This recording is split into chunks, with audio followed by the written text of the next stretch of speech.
I'm Jennifer Gilmour, and I'm an author and advocate for women in abusive relationships. I want to get to the answers to the questions that many have from those that work in the domestic abuse sector, getting an inside feel of what it's really like in their job role and sharing it with all of you.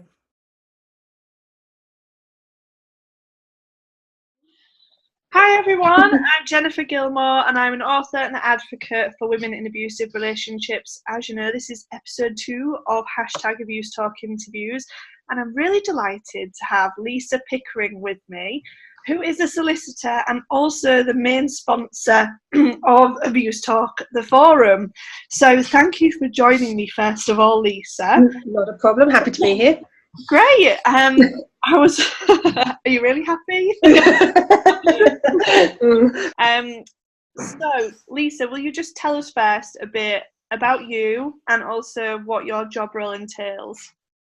Okay, I am Lisa Pickering. I run a firm called Picasso Legal, based in Telford in Shropshire. We've been going for about 4 years. I do family law. I have been doing family law. Well, I qualified as a solicitor at the beginning of 2007, but I'd already been doing it before that, either as a trainee or a paralegal, just sort of helping out the team there at the firm. So I've been doing it since then.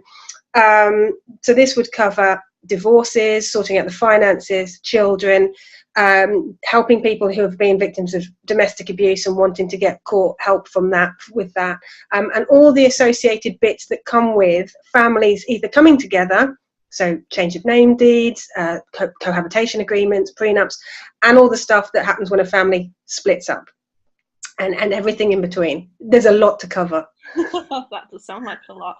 So obviously you've mentioned domestic abuse, and this is exactly why I'm doing these interviews, etc. So what comes up with your clients? You know, what's the link? How does that come about? Is it something that you see, or is it that they approach you and tell you that's the situation? It can be both. So people will sometimes come to me and say that they have received divorce, an indication that their husband wants a divorce or their wife wants a divorce, and every time that I meet somebody, there's some questions that I would just ask, just to get an idea of how the dynamics have been in that relationship. So how is it that disputes are dealt with? How does that tend to pan out? And you can sometimes highlight when there has been a level of abuse. Sometimes they're aware of it, but don't necessarily want to do anything about it because they're already talking to me about divorce. They've already found an escape, if you like. Some of them don't recognise that it is abuse at all. They just think that this is how things are, and they've put up with it for that long. It's become the norm. Some of them get a bit upset at the suggestion that it has been abusive. They really don't like to accept it. I haven't quite figured out, I suppose it's different for different people. Sometimes they're upset that this almost labels them, and they don't want to be labelled a victim. Sometimes it's that they love their partner or they love their husband, and they don't want him to be labelled an abuser. I think there is a stigma that comes with having that label put onto the relationship, and people generally don't want it, or they're reluctant to accept it. But then there are others who come to me and say, I know that this is wrong. This is not how a relationship should work, and I'm not going to put up with it any longer. Will you help me? And they're difficult, but they're also really quite uplifting when you can see somebody finding that strength to deal with it and to put an end to it. And that's always great to help. That's always been my favourite part of the job, actually. Yeah, sounds cliched, but it's true. Well, am I assuming that you've got a passion for that area then? I think that's why we originally connected anyway. I think so. I mean, it sounds like a horrible topic to have a passion about. But it is true. It is something that I can talk about at length, and really, I probably do end up lecturing people sometimes. I try not to, but I think it's something that everybody can understand. It's something that is wrong, something that is broken in society that needs to be fixed, and the frustration at the limits of what I can do to help, whilst at the same time being glad that I can do something to help, and I will do all of it. Still, it's like, well, there are so many of these people coming through asking for help. Well, when does that end? When do I get to the end of that queue? If they're all queuing up, where's the end of that queue? And it just seems to be never ending, and that can be a little bit demoralising at times. But again, actually there are that many people needing the help. Let's just get on and do it and do what we can. And that just drives you. I mean, it does give you a passion. It builds a passion, whether you had one in the first place or not. You can't escape it, I think. So it's such an emotive topic as well. You know, these really emotional, it's a hugely traumatic time for people, and to be able to be involved in that and to help. And it's an honour, actually. It's quite a privilege to have somebody invite me in to that difficult, most vulnerable part of their life and say, Lisa, I want you to be part of this. Help me. Oh, wow, really? Well, I had a set of questions in an order, but I can't do them in order. And I think this question really leads on from what you've just spoken about.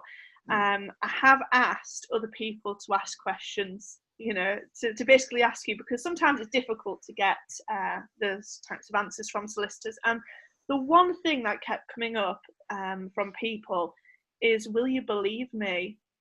From the people that have actually been through abusive relationships, and that is their main concern when they're looking for a solicitor, is will they be believed? So, I mean, how do you handle that? how do you? In all honesty, I think quite simply, most of the time I do is the answer. I mean, I can't 100% say that 100% of my clients will come in with a set scenario that with details of their situation, and there aren't questions. Sometimes there are questions or things don't add up, and I have to balance that with, well, do you know what? Sometimes they just don't add up. Sometimes these things don't make sense, and sometimes they just forget how everything fitted together, and therefore when they're relaying it, anybody trying to remember a traumatic situation is going to forget details. Yeah. And you have to bear that in mind. I don't think there are very many at all that have come to me and I don't believe them. I can't think of anybody that I've said I've finished the meeting with them and thought that was all made up. I don't believe any of it. I can't remember that ever happening. But if just to look at it on a more cynical point of view, if that helps anybody, it doesn't matter. It doesn't matter whether we believe you, because we can help you anyway. If you are saying this is what's going to happen, we can give you the advice that fits what you have told us. We can tell you the actions to take on the basis of what you are telling us as a solicitor. And we can help you follow that path that you have decided you need the help with. We can do that. We can do that whether we believe you or not, and we will always give you the best advice that fits what information you are giving us. So, I mean, that's just very cynical, and it probably doesn't really help. But even at the worst case scenario, you will still get the help. But in all honesty, we believe you. You know, you're probably sitting there holding it together. We can tell. I've been through it where I've been walking on eggshells in a relationship because I'm trying to manage the person that I'm in a relationship with. And it took me a long time to realize that I was being managed. But I've always thought I had everything under control, and you hold yourself in a particular way, and you put your game face on, your poker face, and you know how you're dealing with that. And you think you're getting away with it. And most of the time, and a lot of the time you are. But I think it takes one to know one. And you can spot when things are being said in a certain way, or it can just be as simple as a bit of a twitch when a question gets asked and they don't want to answer, or there's a reluctance in how they're answering, or the belief thing has never been a problem. But even if it was a problem, we'd help you anyway. I don't really know how else to answer. That is the job. I suppose it's that. I think it's more that it's embedded in people. That, you know, I think I had that fear, like it wasn't a criminal offence back then, so I had like, does it even matter? Does it even matter in the courts? So it is it's difficult, isn't it? But I think the other thing is as well, quite often that the people I'm speaking to don't believe it. Yeah. You know, if they've got their own doubts, either if there's been gaslighting and they're not entirely certain what the hell's been going on, or even if they've been made to believe it's their fault. These are so common, and so they've got their own doubts, so they can only project those doubts onto other people and assume that the solicitor that they're asking for help from is also going to have those doubts. It's totally understandable. It's not something people should worry about. Go and see a solicitor. Absolutely. Thank you for that. I'm sure that will help many people that are watching, because obviously it's just something that's kept coming up. So thank you for that. Now, talking about when somebody first comes to you, perhaps they've been in a domestic abusive relationship, legal aid is going to be...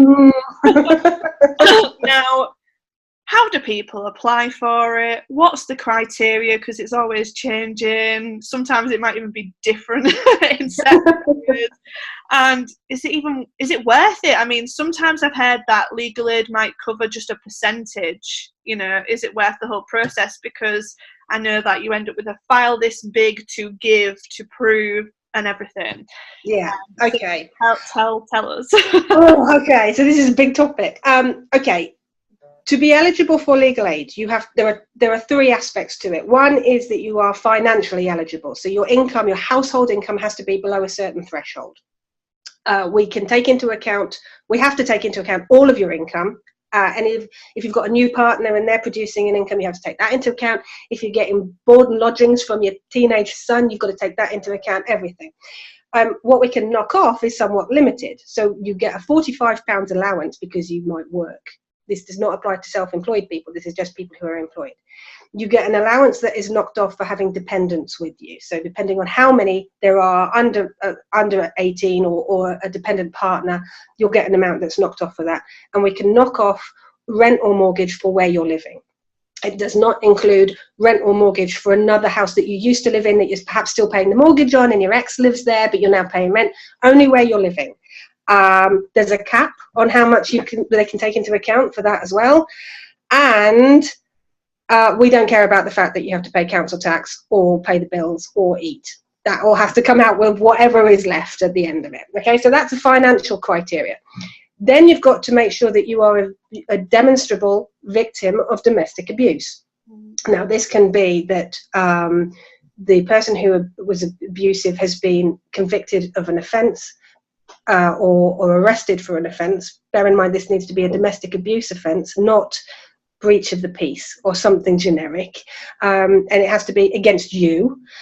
It has to be something that can be verified essentially by an organisation that the legal aid agency trusts. So the police, maybe social services, your GP, a health visitor, that sort of stuff.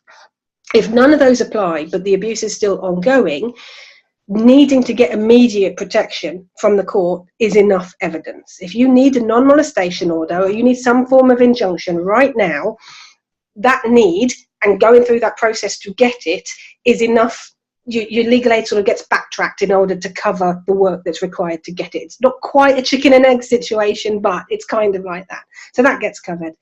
And alongside all of that, you need to have the third part, which is that you've got good merits. You've got a good case. They're not going to pay. They're not going to pay for somebody to go to court if they wouldn't have bothered if they had to pay for it themselves. Right. You know, they're not going to pay for just anybody to run off to court. You've got to have a good reason for going. So those are the things you need to check. The financial bit, there's a hierarchy. So you might be below the threshold to say that you're eligible, but they might want a contribution from you. So this contribution could be on a monthly basis if your household income is sort of in between levels, below 1 to be eligible, but high enough to get, so you've got to pay a contribution. You'd pay that every month that you're eligible and that your matter is live. With a non-molestation order or an injunction, that can be quite quick. So don't panic. That could be that you make one payment. But if you've got ongoing issues with Children Act stuff, these can go on for months, and that would be a payment that you have to make every month. Or it could be from your capital if you've got savings. If you own a property, that can be a big problem because in theory you've got money in the house, but you can't get hold of it. And you can't just say, right, well, I'll take a few £100 out of the house to pay for my legal aid. That's not easily done. So there are some people who fall into that category. So it's not an ideal system. No, it sounds very difficult, and I think you've just clarified the difficulty of it. Like, you've got quite a lot of barriers to sort of get through, which I'm assuming a lot of people apply and just get rejected. but it's still worth applying for? Okay, the solicitor will apply on your behalf. So a solicitor will assess, they'll go through the figures with you, look at what evidence you've got, and they will tell you whether it's worth applying or not. So there are not so many rejections from the legal aid agency, but there might be from solicitors who have gone through the maths and worked out that you're just not going to be eligible. Right. What was the other part of the question? Sorry. Well, I suppose you've answered it because it was more that, is it still worth applying for? Okay, there are other times when you have to make a contribution. No, let me back up. For legal aid, because people are vulnerable when it's for domestic abuse related, the caps for being eligible are quite often waived. So whilst there is a limit of a few £1,000s that you can have savings, and if you're above that limit, you wouldn't be eligible for legal aid.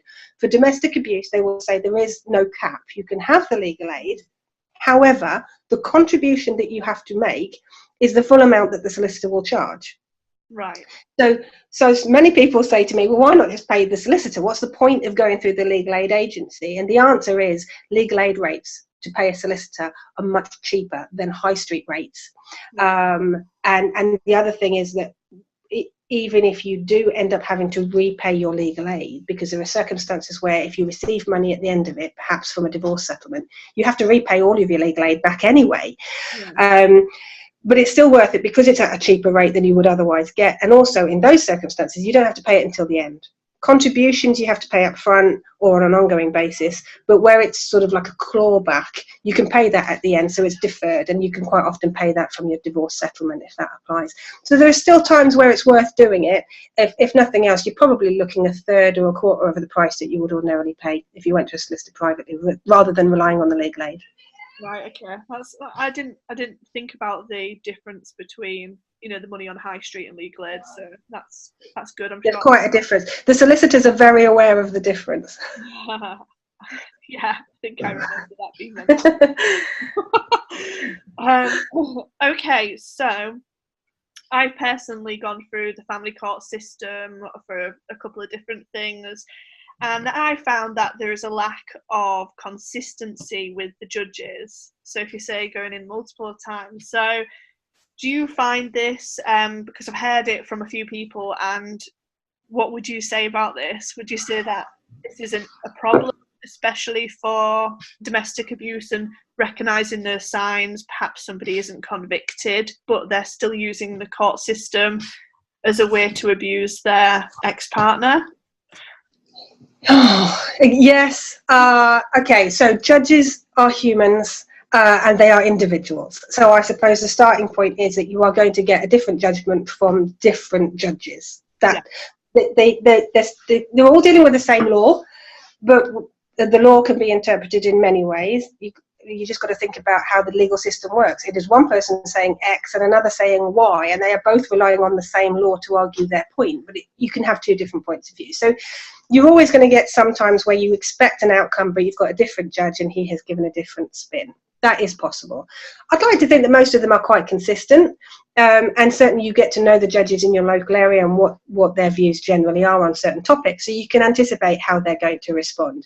You do get some sort of that blindside you perhaps with a decision that you really weren't expecting, and then you have to deal with, well, was that the wrong decision? Was the law applied wrongly, or was there some piece of information that we perhaps missed, and what have you, and then sort of review that afterwards. But generally they're quite consistent, I think, bearing in mind they are different people. So that was that one. As to how they deal with abusive exes within the Children Act proceedings, most commonly,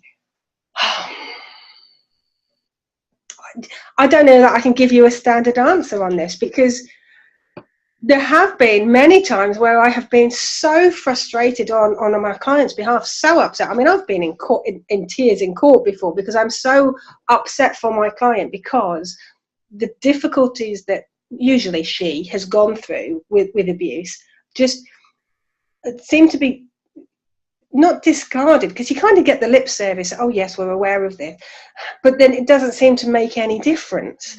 And the ones that are praised are the ones that are able to let it go. Oh my God, why should they let it go? How dare you be telling somebody they should just let it go? He's not letting it go. So yeah, I'm afraid it does happen. It does happen, and you need to make sure that whoever is representing you can hammer that home and make it clear that this is what is happening within the proceedings.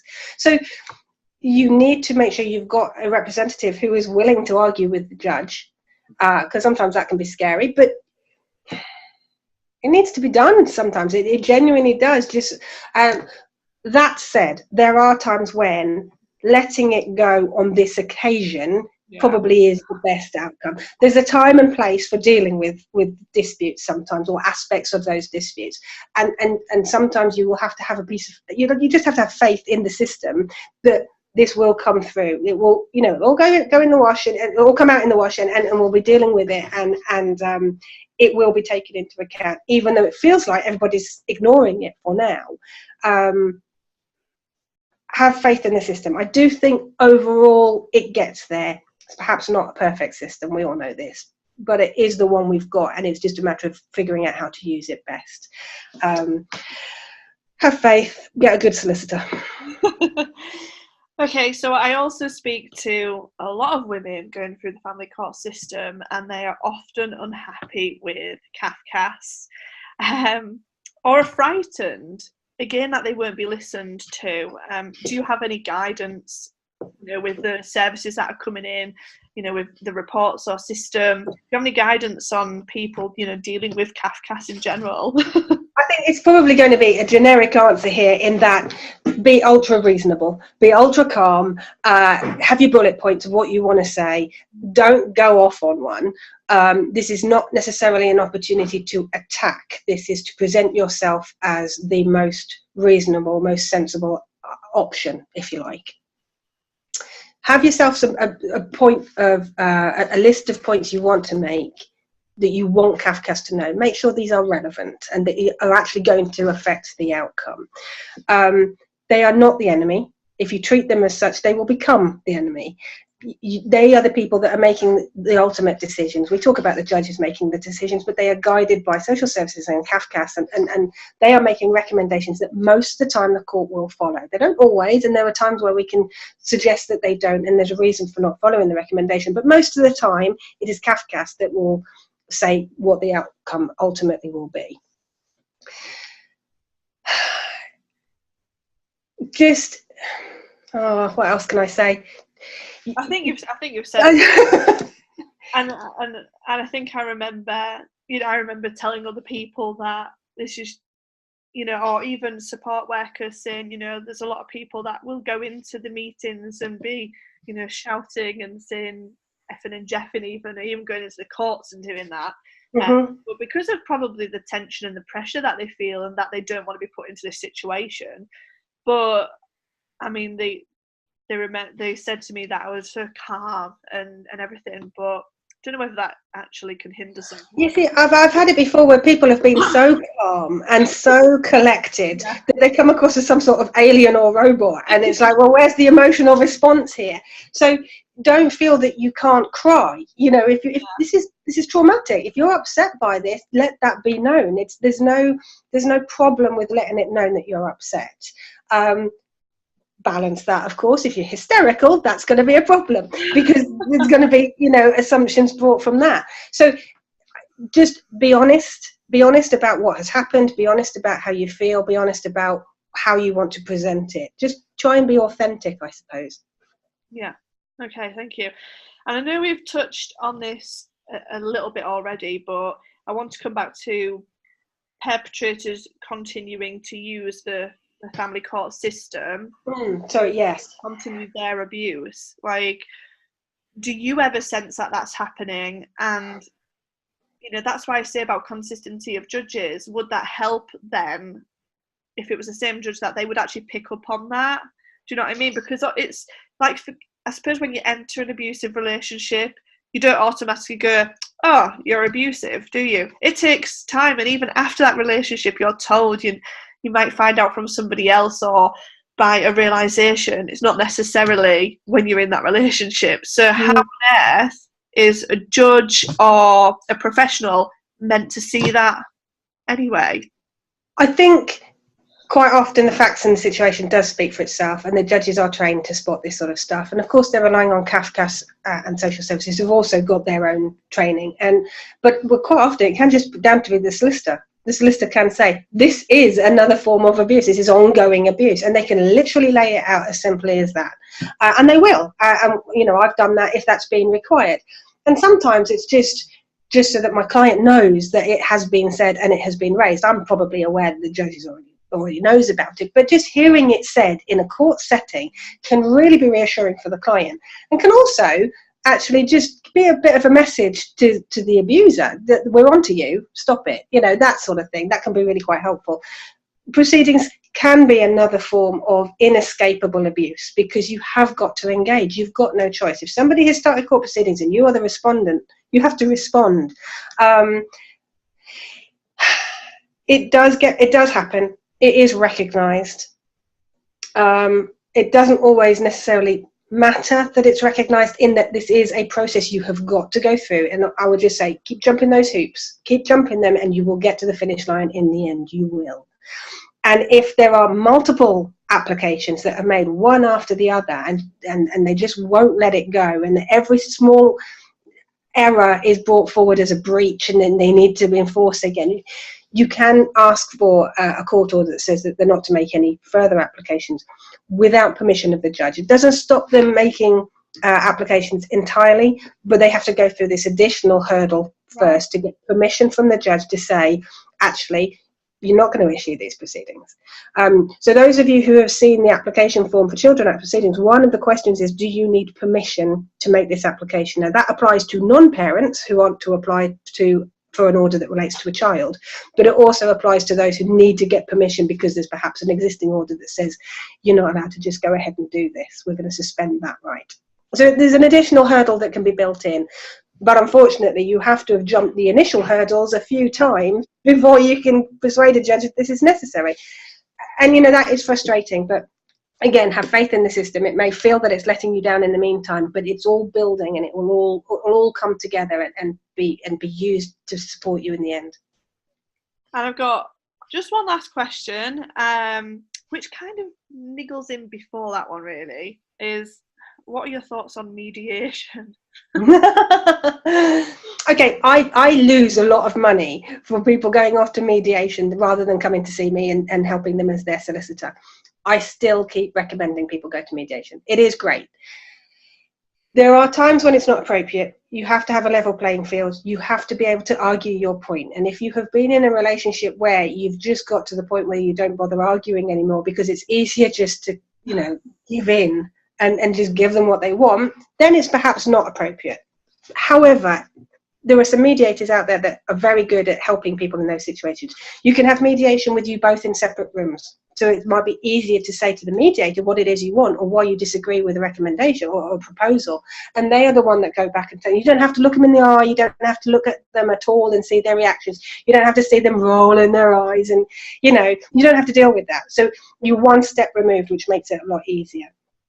It is generally the quicker, easier, cheaper way of dealing with disputes, certainly in comparison to instructing a solicitor to represent you, even just in negotiations, never mind court proceedings, and having a representative for that can be very expensive. That said, going to court without representation is free. You can do that. You might have to pay a court fee. But if you can do that, you can probably manage with mediation as well. It's really good. I do recommend it. Well, thank you for that. And before we go, can you tell us where to find you if anybody wants some advice? Okay, my office is at Meeting Point House in Telford, Shropshire. We are called Picasso Legal. Google us, you'll find us, Picasso Legal. The website is www.picassolegal.co.uk. Our office number 01952 303 004. Email is lisa@picassolegal.co.uk. Facebook /picassolegal.co.uk, and Twitter is @picassolegal.co.uk. there are plenty of ways to just Google us. You'll find us. We're in Shropshire, Telford. We have represented people all around the country. So although we are here and we may not be able to see you face to face, then I'm clearly capable of dealing with Skype and video calls and what have you. That's all fine. But a lot of it can just be over the telephone, and we can give you some advice if nothing else. It's absolutely fine. Just give us a call, send us an email. We'll see what we can do. And I will also put all of your details in the description anyway, so I just made you say it for no reason, obviously. But I also want to mention, obviously, that Lisa also answers questions on the Abuse Talk forum, which is, I cannot thank you enough, because if that was there for me back then, I would have completely utilised it. It would have just been like, you'd have been a saviour, really, in that situation. So I want to thank you for answering all the questions up to now and onwards. Very welcome. And yeah, this will be the second premiere, so thank you for joining Lisa and I. It's so and the next one it's on the first Wednesday of every month at 7:30 GMT. So hopefully you will join us again. So thank you, Lisa, for joining us, for getting over the hurdle, because I know you're a bit. Oh, it's all right. It's been fun. It's been fun. We can do this again. It's fine. Oh, there we go. We've done something different, and now you're taking over. No, thank you very much. It's been good. Thank you, everyone. Bye.